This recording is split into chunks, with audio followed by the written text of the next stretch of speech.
As we are beginning to reimagine India, one of the things that is extremely critical is to look at what is the social fabric on which we are building. And when you are talking about social fabric, there has been a long standing debate. How do we strengthen the social fabric? A fabric that can stand the wrath of trying to tear people away, tear communities away, put communities against one another. And this has been going on for a while, we have seen, especially in the last 10 years, this has taken a new turn. And I think we are back here looking at how do we imagine a country, my country, India, so that we can leave a generation which can live cohesively. We all know that at this time, there is such a lot of diversity in the country. There has been so many areas of conflict. And we've had several political, religious, social fissures that we've had to address. And despite all the challenges, during the time of the independence, we tried to bring in a tremendous effort of having a constitution which can really address some of the fissures that has been very important at that time, which are still continuing to be important. And that constitution is still the binding figure as we see it today. But again, what has been two aspects that we'll have to look at, I think, from the social fabric today that we are talking about. A kind of a way in which we need to hurry and said we will have this freedom and this freedom at any cost. So let us first settle for the political freedom. And so a lot of effort has been looking at how do we get the colonial people out, how do we manage ourselves, how do we govern ourselves, what kind of policies do we have. But then Baba Saheb Ambedkar at that time warned that when you are building this political freedom and the structure, don't we have to look at the social freedom, the social liberty, the kind of structures that have rooted in all our lives at that time, especially the factors of caste and the way it has divided people and people. It has divided workers, it has divided communities, it has divided schools, it has divided workplaces. Is it not important for us to build a society in which we can look at the social freedom and then simultaneously bring the whole aspect of the political freedom? And we have seen how history during those 15 years, maybe towards the last maybe 4 or 5 years, where there was a political conference which was really trying to say, let us have home rule. So we have built on the freedom, our freedom struggle, primarily on the political aspects of this country, political governance. And there has been a conscientious negligence of social freedoms that need to have been addressed. Today, after 70 years, we are still facing the implications of those. And this has been also been brought out very clearly by Dr. Ambedkar when he said that the foundations on which we are building the political freedom, as we are saying, one person, one vote, is it going to be implemented in the way that it's supposed to be? Or the people who have been thus far excluded, who have been discriminated, who have been segregated, whose rights have not been heard at all, are we able to give freedom to them? Or is it going just to be replaced by another white person or another Indian dominant caste who are going to be worse than the earlier systems of colonial that we have looked at. So caste discrimination, which is one of the oldest and the most rigid form of social hierarchies which are existing in this country all these years, which, as we all know, based on birth, despite the constitutional safeguards and special legislation for the protection of the country's 201 million scheduled castes, the violations of their fundamental rights continue on a massive scale. I don't think I need to go into the details of how the whole aspect of multiple forms of discrimination which have this underlying purity pollution are continuing everywhere. The inequality is going rampant. The hierarchical setup has been alienated. A certain section of the society from the mainstream and has assigned them a lower position based on that. And we know that these are affecting social, economic, cultural, political deprivation of all forms. And whenever, even today, they challenge these forms, we know the ghastly violence that is unleashed against these communities. On the other hand, there is a denial of existence of this caste-based discrimination, which is making this whole thing worse. If you ask any urban Indian, they say, no, it has been eliminated long time, or it maybe it somewhere else. It is maybe existing somewhere in Bihar, it doesn't exist here. Or Gandhiji or somebody has abolished the whole thing. So the modern India, even today, denies the existence. So you have two Indias, or maybe several others, but one of these is two Indias where the system of exclusion is still continuing despite the several measures that have been brought in.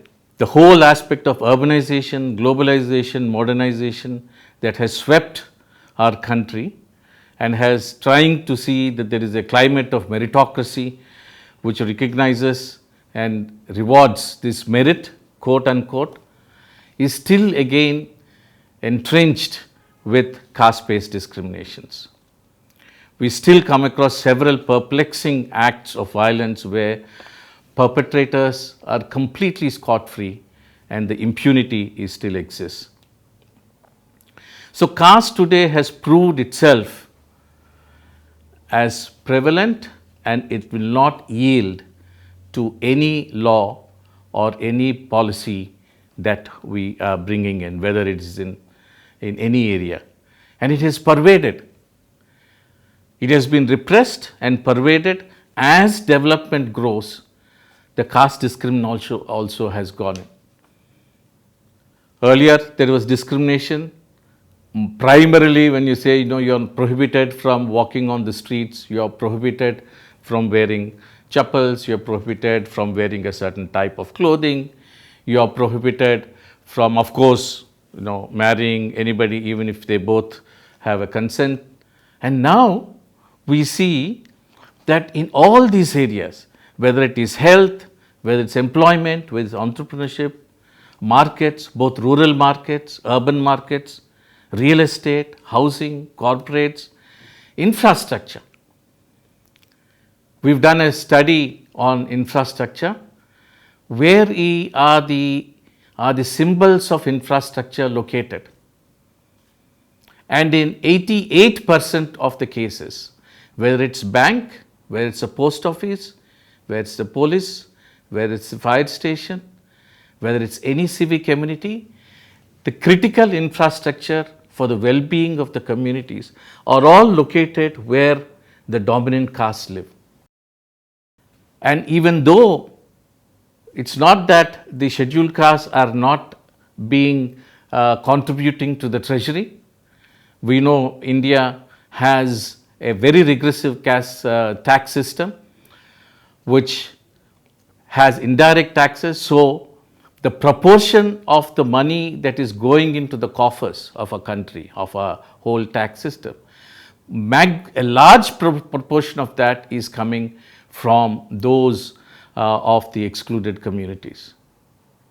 Those of us who are able to afford an auditor, we are able to evade the taxes. But those indirect taxes, for any item that you purchase, roti, kapada, makan, they are all being taxed in such a way. So the contribution to the coffers, to the treasury, to the national wealth is being created also by the scheduled caste, the Dalits, the excluded. But the returns that they are getting, whether it's infrastructure, whether it's health, whether it's employment, whether it's any of the civic amenities, it's very, very little.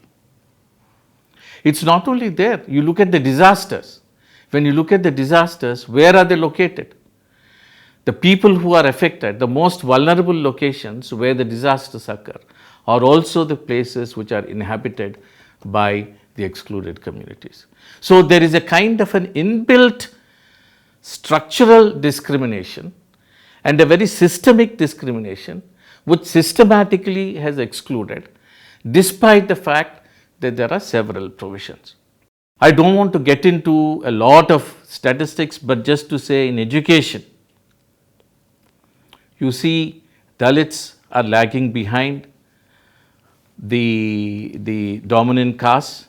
I am not using the so-called upper caste and the lower caste because of a language that we'll have to change. So dominant caste and the Dalit caste is a language I feel that we need to use. The whole concept of purity pollution is very much present in the citadels of our education. Even much before Rohit Vemula and much later after Rohit Vemula, we've seen in almost all the universities and institutions of higher education, there has been a virulent practice of discrimination, not just by the students, not just by the staff, but they're also teaching in the way the people are assigned topics or assigned guides or assigned the doctoral projects, postdoctoral projects. And because of that, the utter exclusion that these communities are faced is very clear in education. Recently, the statistics that were done by genres in several states, especially from Jharkhand and other places, show the extreme amount of dropout rate among the scheduled castes, especially because of COVID in the last 1.5 years, is shocking. There are almost, they say, around more than 66% of the Dalit children have dropped out or forced out of these institutions. Some of them, I know personally, have been forced into manual labor, and they are lawyers, some of them are doctoral students, but because of the situation, they are also being forced out. This is the same thing with health. Because of the location, you also see that there is the incidence of ill health is much more, and then on the other side, the well-being and access to hospitals is also very much limited. And so you look at the discrimination that has been reported as per the National Family Health Survey for a greater proportion of SCs, 39.1% are underweight compared to all the groups. So even at the time of children below 5 years, because of the fact of their location of birth, they are forced into undernourishment, and therefore the maternal health indicators are very low. The SC women and then the children and as adults, all of them face much greater incidence of ill health, and therefore are not able to compete on par. Whether you look at housing, it's the same. The segregation among the housing still continues. The whole aspects, whether it is urban, whether it is rural, in urban areas it's much more distinct. Wherever you see a dumping, a major dump area, wherever you see the railway tracks, wherever you see there is a low-lying areas, Wherever you see a very huge industrial dump areas, the Dalit communities, the SC communities are located there. If they have been occupying and living in those areas for years and years, and we have seen there has been a systemic demolition and displacement of still continues. I can go on. The labor market exclusion and discrimination is visible not only in the civic and political spheres, but also in the economic arena, particularly in terms of occupation, labor employment, market arrangements. Studies have shown if a Dalit family produces milk, the chances are their milk is undervalued, if not discriminated in purchase. Dalits are often restricted to different kinds of occupations that are often considered polluted. And this is very, very clear. The whole aspect of manual scavenging is deplorable even today. 1.2 million officially declared manual scavengers are there, and we have seen huge number of people who are still having sewer deaths, poisonous death. They are kind of gas chambers. The manual scavenging, the Safai Karmachari Andolan has come out with a clear number of deaths as to say you are sending Dalits, especially those who are involved in manual scavenging, as gas chambers, and their death because they are forced into these sewers when you have technology that you can use. Land is still an issue. A vast majority of Dalit communities are still living in rural areas who have no access to land. The livelihood is a problem, the housing is a problem, and whenever there is either a drought or a flood, then they are the ones who are most affected.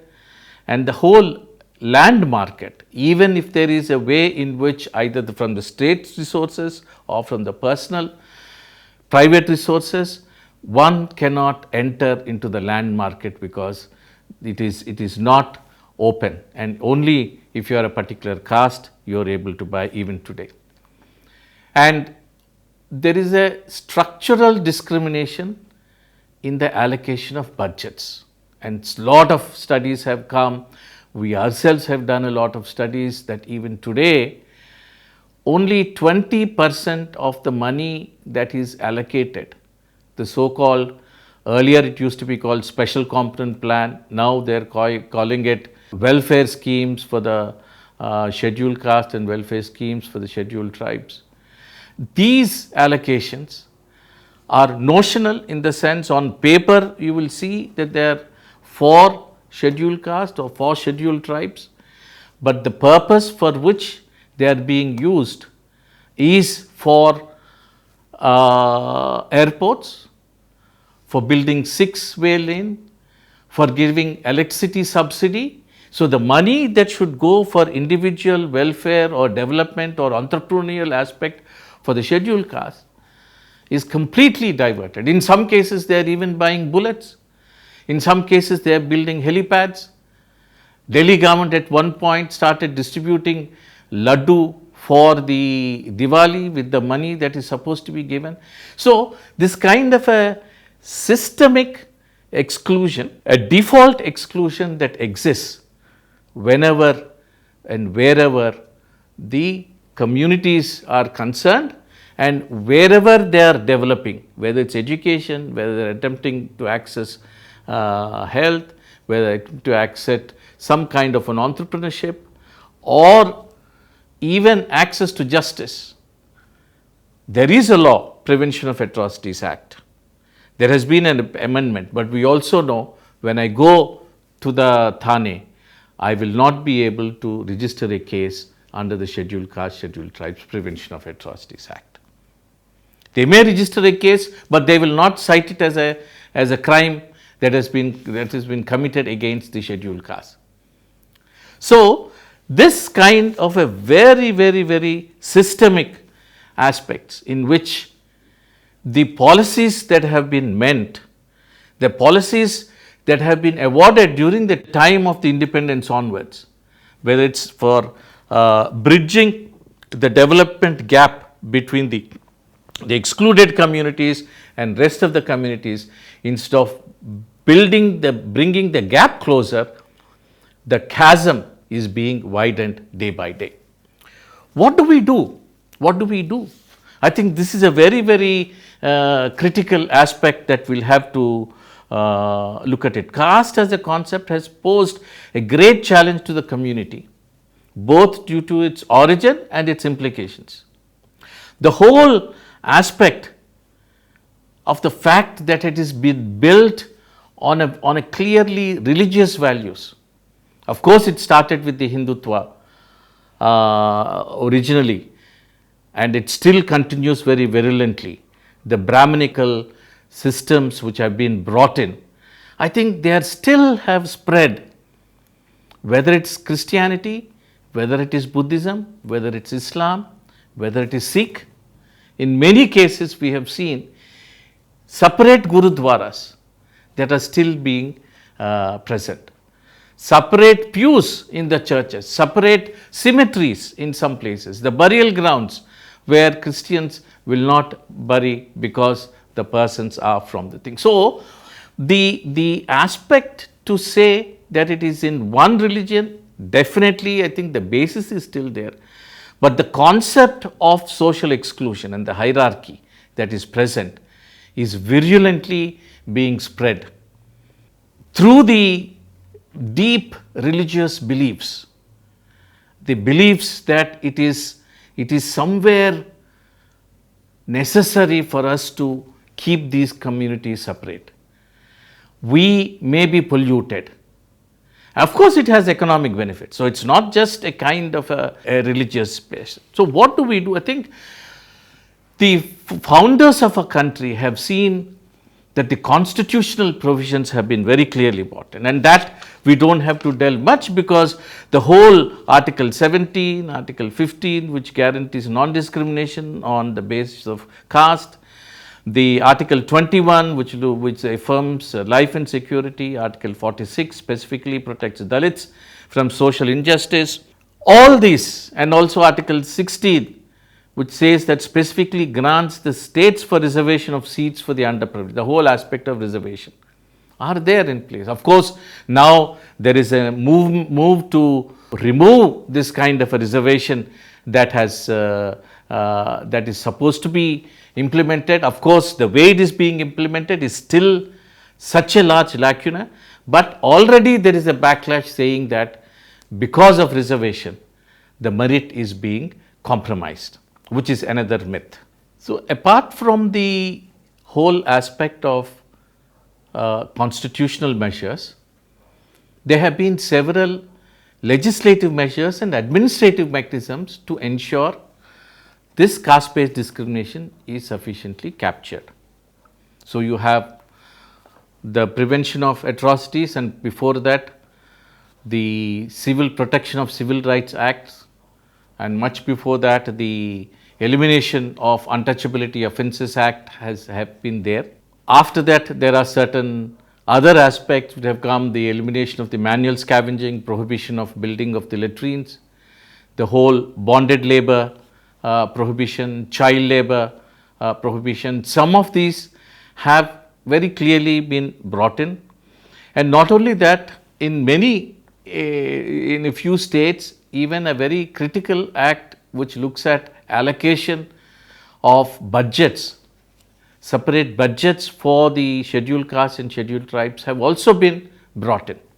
Of course, here we will have to still address the issue of gatekeepers, those who are resourcing the important positions as administrators, as commission chairs, as the members of the commission, as representatives of assembly or the Lok Sabha, and many of them definitely are also from the scheduled caste, whether it's the scheduled caste, whether the scheduled or the dominant caste. The gatekeepers, the people who are resourcing and implementing these, have become an issue, and therefore the implementation of this, the registration of the cases, the conviction in the courts is still very, very, very low. The appeals that need to be taken up, the district monitoring and vigilance committees that need to look at and track the atrocities, the centers for the study of exclusion and inclusive policies which have been brought in several of these universities, those have sufficiently not been implemented. So you have a constitutional provision, you have legislative mechanisms, but the implementation of it, and even more, the accountability systems, the grievance redressal mechanisms, the support to community leaders in accessing many of these mechanisms have not sufficiently been put in. So what is the kind of an India that we are imagining? Yes, the broad infrastructure is there. Yes, there are sufficient or the necessary policies initially which have been put and have been little amended are still there, but the will and the institutional political will and the gatekeepers who are ensuring, who we need to ensure that these are implemented, there is a huge amount of lacunae that it is there. I think this is one key area that we will have to look at. How can the communities, and especially the community, the agency of the scheduled castes, agency of the Dalits and Adivasis, other marginalized communities, need to be, how do we bring the agency and strengthen the agency?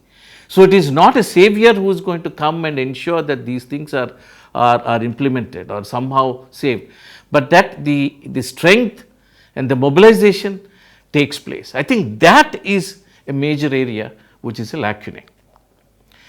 As we once again revision the India that we want, yes, there are certain mechanisms, and definitely these are very effective policies that are there, the necessary policies are there. But do you have a social equity policy? Not just as a reservation which gives a quota system, okay, that is something that we will have to strengthen, but a necessary social equity policy which looks at values, sustaining belief and making sure that the inclusion of these communities at all levels, like for example, in the corporate areas, because when we look at employment, even today, most of the employment that is there, I think more than 80% of the employment is not in the public sector. It is almost in the private sector. And among that, the informal sector is the one which is even more larger. So, where the kind of policies that we need in recruitment, in workplace and in supply chain, do we have a social equity non-discrimination policy that is effective in place and that can be implemented? Is there a diversity? There was, I think, sometime an attempt at bringing a diversity bill. It has been drafted and now I think it is still being done. Do we have a sufficient strong diversity policy? What about the virulent higher education discrimination that is taking place, or even in educational institutions that is taking place? There is no policy. We need to bring the policy. And then how do we look at the entrenched social equity which has come into organizational culture, which requires deliberate work every single day? Because without that kind of an organizational culture, there is a discrimination workplace. The person who comes to the mind, even now in many schools, when they want to clean, you only look at the Dalit children or the parents of the Dalit children when there is a carcass, when there is a major cleaning that needs to be done. You still have very clear ways in which the segregation, exclusion and therefore discrimination and violation of basic fundamental rights are still taking place, and that has not been sufficiently captured. We have to have a very serious undoing untouchability and caste in this country, and which we really need to develop this. How do we undo untouchability? How do we undo the casteism that has come into the mindset of all. So here I think we'll have to look into both the internal and the external. I think the internal, we have very clearly realized we need an undoing internalized casteist suppression and casteist supremacy and casteist inferiority.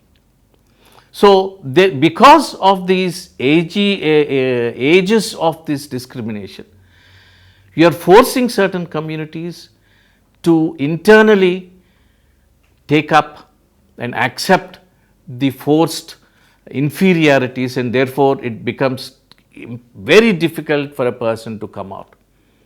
And by default, you have internalized supremacy, caste supremacy that rules even very subtly. So, therefore, very difficult to ensure. So, how do we get communities to talk about it? How do we have a way in which truth and reconciliation is a way in which we can bring? You cannot annihilate communities. Of course, you can annihilate these beliefs. But how do you make sure that we are able to talk and discuss and bring a kind of a clear reparation for all the aspects that the communities have gone on? I think that very clear dialogue has not started and debate has not. And it is not just a very esoteric phenomena. It has been tried in South Africa, it has been tried in several of the countries where racism exists. Of course, it is still virulent. We have seen the whole aspect of George Floyd still being, but still there is an open discussion on the way the journey of racism that is taking place in those societies. There is no such debate or discourse or even a policy to enhance the kind of discussions to look at the internalized casteist values that are present in all workplaces. Look at the language. Do we have a way in which how hierarchies of language have been analyzed, and there where the caste has completely entrenched the language? I think there also is it possible for us to look at it. Developing a common definition for looking at caste and understanding of different forms needs to be brought in. Looking at the role of institutions, we see whether it's we have seen how infrastructure is located. Now, can we have institutions which can audit the way in which casteism is functioning, so that it can be a social equity audit can be brought in, and a way in which the claims of the community for accessing infrastructure, and infrastructure is not just roads, it is not just civic communities, it is access to the markets, it is access to the mandi, it is access to the post office, it is access to the common lands. No, so these I think are the very aspect that we will have to look at. Understanding how caste impacts not just on the Dalit community, I think we have not looked at how the caste functions on the dominant caste mindsets. Have we had a way in which decastifying can be looked at? Have we had a way in which we intricate how the discrimination follows? I think some of these we'll have to very strongly look at. In closing, I would like to say we have to really develop around 6 to 8 major aspects and develop another level of policy making that needs to go into. It is not enough to say that we reject Hindutva policies. Yes, of course, I think we need to lose, because that is where at some point the legitimization of the caste discrimination is still being accepted, and therefore we need to address, but it is not sufficient. We have to first analyze all corridors of power. Where is the institutional power to identity? How do we unpack the systems external to the community and create the internal realities many people experience daily? So, can we bring undoing casteism from analyzing the whole aspect of power, and power in terms of decision making, power in terms of access, power in terms of access to resources? How do we look at it? There is a clear aspect of strengthening the agency of these communities need to be handled.